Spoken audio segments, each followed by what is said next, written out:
বাবা হারানোর যন্ত্রণাটা যে কতটা কঠিন সেটা বলে বোঝানো যাবে না। হ্যালো এভরিওয়ান, আসসালামু আলাইকুম। কেমন আছেন সবাই? কী অবস্থা সবার? ছোটোকালে বাবাকে হারিয়েছি, তো বাবার মূল্যটা হয়তো বা ছোটোকালে বুঝিনি, কিন্তু এখন বড় হয়েছি, বাবার মূল্যটা কিন্তু বেশ বুঝতে শিখে গেছি।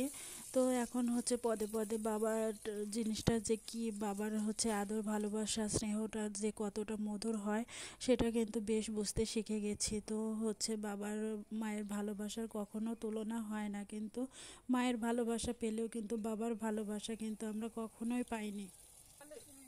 যখন একটু একটু করে বড় হতে লাগলাম, যখন স্কুলে পড়তে লাগলাম, তখন বাবারটা যে কতটা মধুর, বাবার ভালোবাসা, বাবার হচ্ছে স্নেহ কতটা যে মধুর, তখন থেকে বুঝতে শুরু করলাম। সবার বাবা মা যখন স্কুলে খোঁজ নিতে আসতো, তো আমার বাবা তখন তো ছিল না, বাবা তো আগেই আমাদের ছেড়ে চলে গেছে। তো তখন অনেক অনেক মন খারাপ হতো যে আমার বাবা থাকলেও হয়তো বা আমার খোঁজ নিতে আসতো। তখন মনের ভিতরে এত কষ্ট লাগতো, আমি বোঝাতে পারতাম না। আর দেখো এখন আমি বড় হয়েছি, আমার বিয়ে হয়ে গেছে, আল্লাহ তাআলা আমাকে একটা পুত্র সন্তান দান করেছে। তো আমার ছেলে যখন তার নানার কথা জিজ্ঞাসা করে, আসলে আমার তখন বলার ভাষা থাকে না।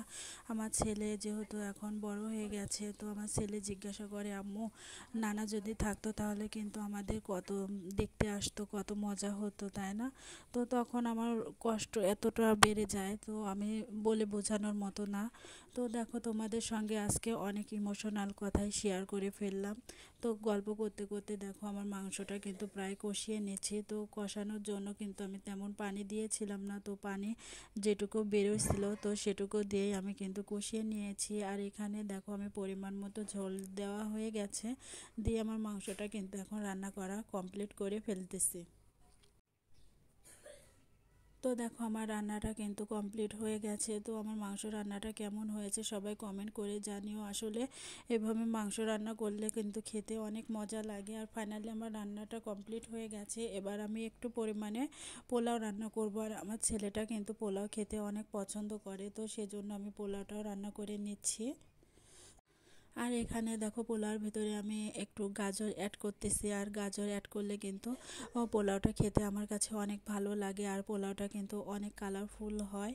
তো আমার কিন্তু খুবই ভালো লাগে যখন সাদা জিনিসের ভিতরে একটা হচ্ছে কমলা কালারের জিনিস দেই আর কি। গাজরটা আসলে অনেক লাল বা কমলা ছিল, তো তখন দিয়েছি, দেখো কতটা সুন্দর লাগতেছে। আর এভাবে খেতেও কিন্তু অনেক মজা লাগে। আর আমার ছেলেটা পোলাও এতটা পছন্দ করে, মাছ মাংস না খেলেও কিন্তু পোলাওটা খেতে কিন্তু অনেক পছন্দ করে।